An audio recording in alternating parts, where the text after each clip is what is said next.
The film opens with a shot of a vast desert expanse, dotted with rocky mountains that are both vast and beautiful, making them ideal for desert animal hunters. A helicopter arrives not long after, carrying a man named Richard, and his girlfriend, Jennifer. At this moment, they will go to Richard's house, which is located in the middle of the desert. They plan to spend some time together before Richard's annual hunting trip with his friends. As the pilot is about to leave, he gives Richard some peyote as a welcome gift for his passengers. A few moments later, Richard enters the house and he can see the sexy Jen, who appears to understand all men's desires. Well, they then engaged in a passionate fight in bed for a while. Later in the day, Richard gets a phone call from a woman indicating that this man already has a wife and children. The conversation between husband and wife goes very well, because as far as his wife knows, Richard is only going to the desert to hunt. The next day, Jennifer, who is only dressed in her underwear, goes to the kitchen to get some water. Then suddenly, she is surprised by the presence of Richard's friends, who have arrived a day early from their planned hunting trip. Richard looks annoyed to see their early arrival, because he had intended to keep his relationship with Jen a secret. Therefore, since they have already arrived, Richard is compelled to let his two friends to stay there. One of them is Stan, and the other one is Dimitri. When they are introducing themselves, we can see that Stan looks so eager to see the appearance of Jen. As night falls, they sit back and relax by the pool while taking in the breathtaking scenery of the desert surroundings. Dimitri is enjoying himself with his binoculars, and he has developed an interest in the item that the pilot gave to Richard. Richard then explains that it is a type of drug with highly powerful hallucinogenic, that has a very strong effect when consumed. In fact, such a small drug could flatten a football team, according to him. Richard adds that someone once overused it, and when the side effects kicked in, he sawed off his own leg without feeling anything. In order to avoid that stuff from becoming source of contention among his friends, Richard tells Jennifer to keep it in a safe place. But it turns out that Jen is also intrigued by the narcotics that she has just learned about. So instead of keeping it in a safe place, Jennifer conceals it in her necklace. After that, Jennifer walks out of the house and performs a seductive dance to keep the men entertained. With the pleasures of the night, Jennifer has transformed herself into a showgirl, in the midst of men who are very fascinated by her. Especially for Stan, he is the most passionate, and he is very excited as Jen invites him to join her in her sensual dance. The next day, Jennifer, who has just woken up, is greeted by Stan and taken to breakfast with him. At this moment, Richard is not at home, so Stan tries to take advantage of the situation to get closer to Jen. But it is really unfortunate for him because Jennifer simply ignores him, and returns to her room for no apparent reason. But even so, this man don't want to give up, and continue his efforts in Jen's room.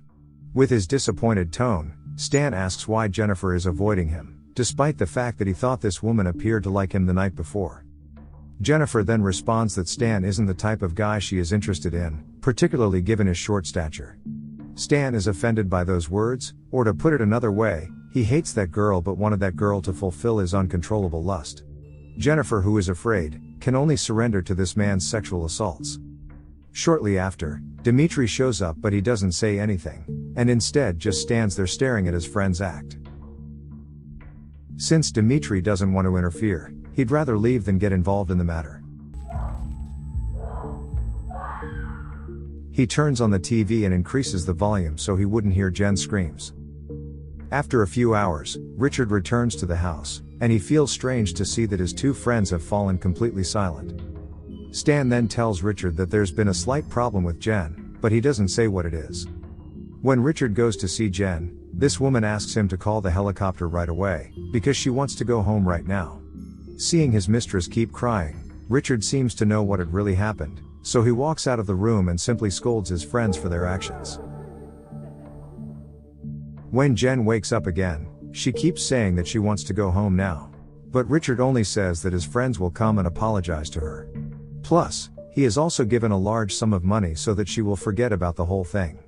Jen is now unable to keep her emotions any longer, and she threatens to tell Richard's wife about their affair if the helicopter doesn't come to pick her up. Then, who the fuck do you think you are? You little whore? Richard's outbursts emotions scare Jen, causing her to finally run away from that place. When Richard's two friends notice Jen running away, they join him in chasing after her. A few moments later, Jen's escape comes to a halt when she sees the dead-end cliff in front of her.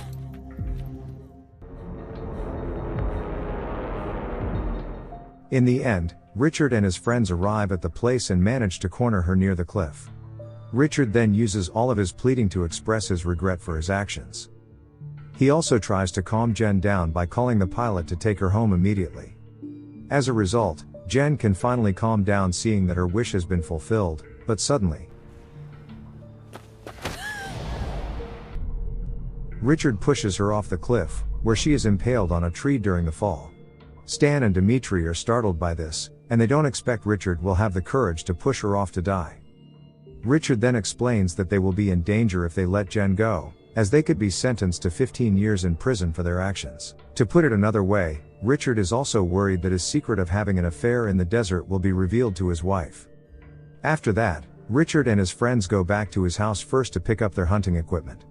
They will return later to clean up any evidence of the murder, and then continue their hunting trip as if nothing had happened. The scene then switches to Jen, who is still in a stabbed state, and is starting to be swarmed by ants. It's very surprising to see that she is still alive, because the tree branches may not have hit her vital organs. With her body being stuck by a shrub, Jen tries to free herself and notices the lighter she often carries with her. Jen then expends all her strength and manages to grab it. Following that, she attempts to burn the dry shrub, causing it to break and allowing her to make her escape with a branch still stuck through her body. On the other side, Richard and his friends are making their way to Jen's location to clean up her body. Fortunately, the sound of their vehicle can be heard by Jen, prompting her to quickly move from that spot. The condition of her stomach, which is still stuck by a shrub branch, makes it difficult for her to move. But she still manages to hide just in time, and makes the three of them surprised when they realize Jen is no longer in that spot. They then assume that she had been rescued, or that she had run away on her own. Therefore, the three men will try to find a way down the cliff to confirm Jen's whereabouts. When Jen hears that they have left, she takes this opportunity to walk away from where she is currently. Since the distance to go around to get down the cliff is too far, these three men can only get to that spot when it is dark. At this point, they start to wonder how Jen could simply disappear. And at the same time they manage to find traces of Jen's blood, so they immediately follow the blood trail. As they continue to follow the trail of blood, their journey comes to a halt as the blood trail comes to an end in a lake. So the three of them then plan to split up to find Jen, but Stan seems to be hiding his fears all along, and he prefers to just wait in the car in case she would come back. Meanwhile, Jen, who has been bleeding profusely, is still able to escape with her remaining strength. But from a distance she can hear the sound of a vehicle looking for her.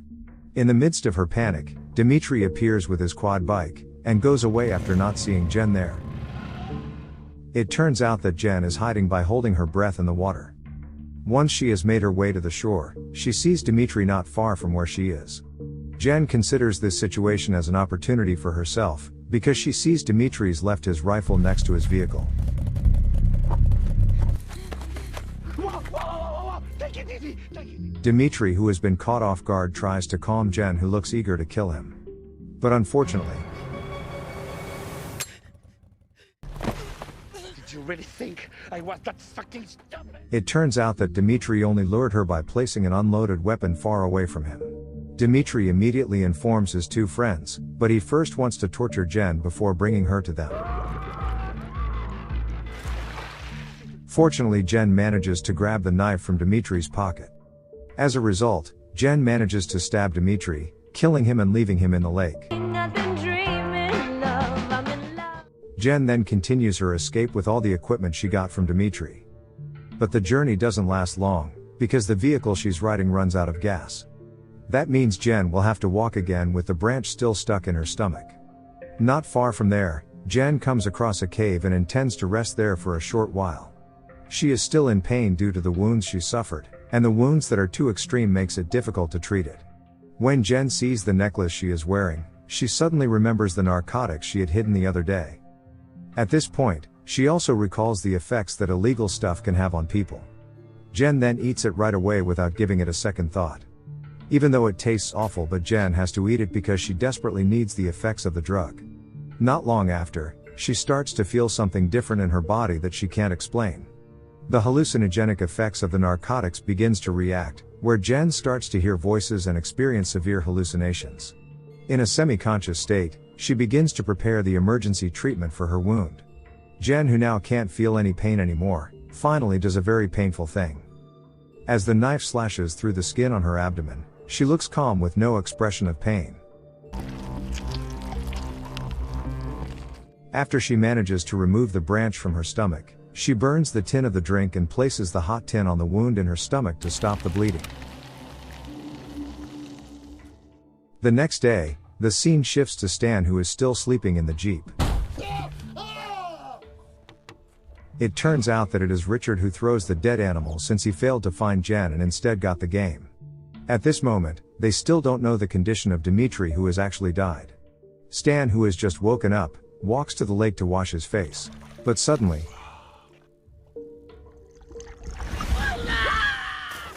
he is shocked when he finds Dimitri's dead body emerging from the lake. But unlike Richard, he appears to be suppressing his rage over what happened to his best friend. Plus, he assumes that his friend's death is Jen's doing. They are then left with no choice but throw their friend's corpse in the lake. After that, Richard vents his temper, blaming Stan that he should have accompanied Dimitri before, but he instead sitting quietly in the car. They then leave the location while thinking of other ways to locate Jen. Back to Jen, who is now recovered from her wounds, where she gets the bird symbol from the beer can in her stomach, due to the treatment she did before. She then takes her rifle and rushes out of the cave.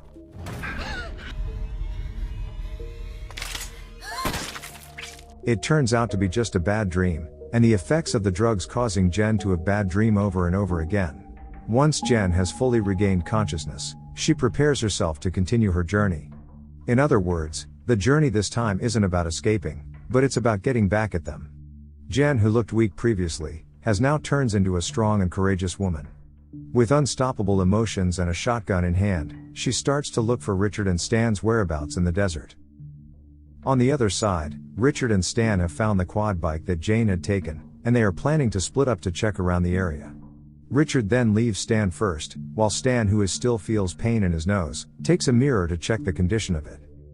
But he is completely unaware that the reflection from the mirror he is using lets Jen to know where he is. Therefore, Jen doesn't waste any time, and rushes to follow where Stan is going. Despite the fact that she is barefoot, this injured woman continues to follow him. After Stan has been driving around the desert for a while, his car starts to run out of fuel. So Jen uses this opportunity to take direct aim at him with a weapon, plus an 8x scope. At this moment, Jen, with no experience at all, tries to aim at the vital parts of her target.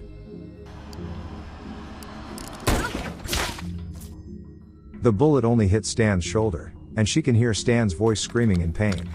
When Jen gets back to her feet, she sees that Stan is no longer there.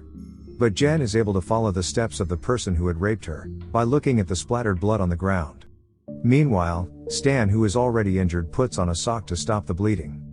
Jen, on the other hand, has lost track of him when her blood trail comes to a halt at a spot where she only finds his shoe. Stan, who is now hiding, loads his weapon with bullets in order to kill Jen from behind. However, he appears to be having difficulty aiming due to the gunshot wound to his shoulder. Then suddenly, because of the injured hand, the shot missed and luckily only hit Jen on her ear. Jen, who is already injured in her ear, immediately runs away while Stan continues to shoot her. With a shard of torchlight, she tries to stop Stan's pursuit.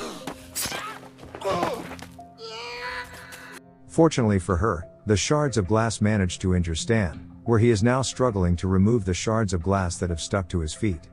He then manages to pull the glass out, and because he is no longer able to run, he returns to the car to chase Jen. The huge wound on his leg makes it difficult for him to step on the accelerator pedal. But because of the anger that overtakes him, he ignores the pain he is experiencing.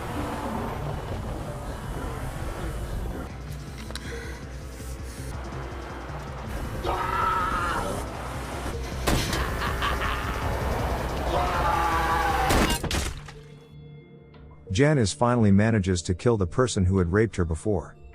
After seeing Stan's condition, Jen begins to hear a walkie-talkie call coming from Richard. As a result, her hatred grows even stronger as she hears the voice of the person who almost killed her. Richard, on the other hand, appears to be very disappointed that he is unable to locate Jen. Moreover, Stan did not show up at the location they had previously planned, and did not respond to his walkie-talkie call. He is now tired and annoyed, and finally decides to return to his house. As Richard gets home, he looks very stressed with the situation he is going through right now. He also thought that Stan, who had not returned, must have been killed by Jen. So he plans to leave the desert by contacting the helicopter pilot to take him. After that, he immediately cleans himself up before leaving the place.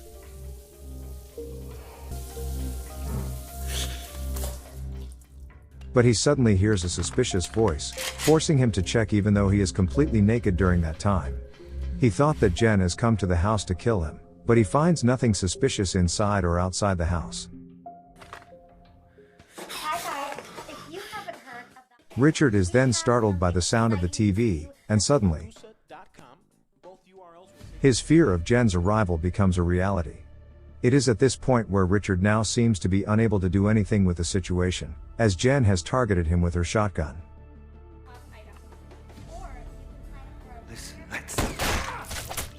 Jen's shot hit Richard in the stomach, causing them to engage in a firefight with one another. After being overwhelmed, Richard is forcing himself to walk away with a gunshot wound to his stomach. And Jen continues to chase him, but when Jen is about to enter the room, she is unaware that Richard is waiting to shoot her. Fortunately, the blood flowing from Richard's stomach caught him out, prompting Jen to find another way. Richard, who is getting weaker from losing a lot of blood, uses a food wrapper to stop the bleeding. Not long after, Jen manages to find him and a chase ensues between the two of them. Until one moment, the blood on the floor causes Jen, who is running, to slip. This situation allows Richard to attack her easily, and Jen, who is already weak, can't do much more to confront the man. Finally, Jen is forced to use her ultimate move by attacking the wound in Richard's stomach. She then takes the rifle and manages to kill Richard with her final shot. In the end, the three men who abused and almost killed Jen finally get what they deserved, and her revenge is finally over. With the body caked with blood, she takes several satisfying steps outside before turning around when she hears the sound of a helicopter approaching.